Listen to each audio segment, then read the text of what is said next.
Hii sasa nitabidi nicheke. Naam, shangu. Au unasemaje? Sheshe. Naam. Asalamu alaykum. Wa alaykum salaam. Heri. Heri shangu. Mambo unasemaje? Nashukuru Mungu. Karibu shehe, karibu tunatia story. Karibu shehe. Sasa shehe. Ndio. Unajua mimi leo nimezunguka sana na kutafuta wewe shehe wangu. Sawa sawa shehe. Nipo mimi. Bwana sikiliza shehe wangu. Mimi na kipengele. Wapi tena? Shemeji yako bwana nyumbani apokaliki moto, yani makelele mwanzo mwisho ya. Pole sana. Shida nini shehe? Basi tu. Si unajua changamoto za hapa na pale. Ndio. Ndio mambo ya wanawake hayo.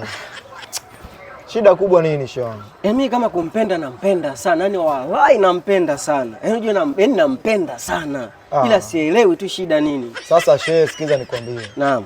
Wewe ukiona mwanamke unamwambia wallahi nampenda, ujue shehe hapo kuna shida.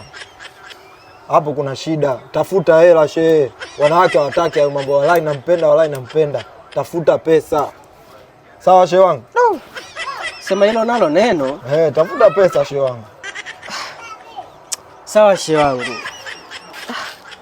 Ila kama umechanganyikiwa shehe? Ila sio mbaya. Ngoja nikatengeneze ndonga. Ndonga? Ndonga ndo nini shehe? Odi mbili hizo.